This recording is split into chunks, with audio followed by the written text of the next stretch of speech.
Performing Poetic Justice, ladies and gentlemen, please give it up for the 15-year-old Anaiyah Williams.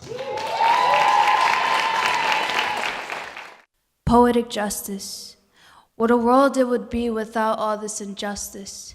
Black, white, in between, we're all sisters, all brothers, no matter our mothers or our fathers. As brothers and sisters, sometimes do we fight. But for our kids, our world in the future, we need to shine a better light. Why do we turn a blind eye? Why don't we make someone smile instead of making them cry? What we do now isn't what was taught by Christ. All this hatred and war just isn't right. And it will never be. We need to see more clearly, past the skin, past the income that we make on the daily. Our government's promises us change, but nothing is changing.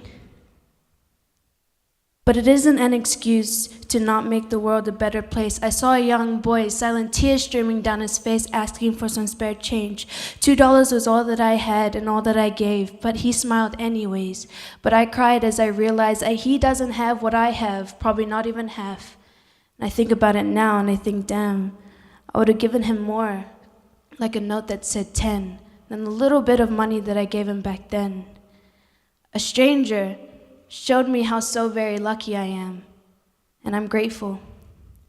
But these days, girls my age curse the world and show off their bodies, calling it being grown or having self-confidence, but they don't even know how to look after themselves or show an act of random kindness.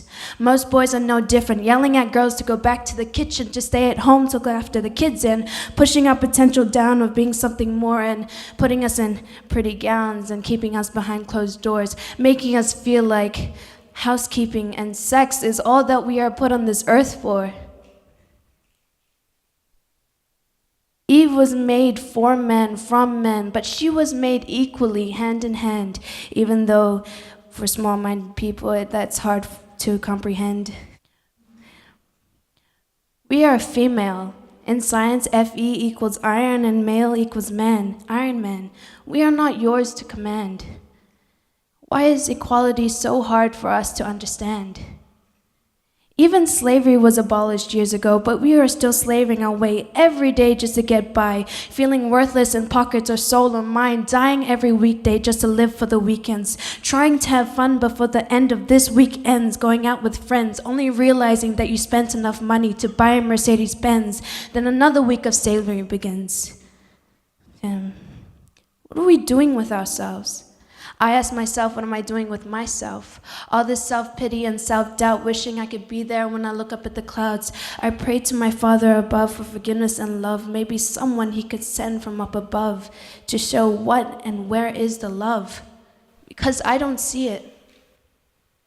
I waited to see the hope of a white turtle dove, but after a long time waiting, I began contemplating about what God has been planning.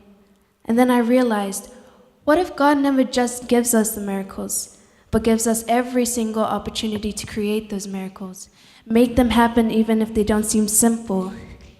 But for the sake of our future, it is worth the try, no matter how hard it is for us to get by, no matter if it's easier for us to walk by, turn a blind eye.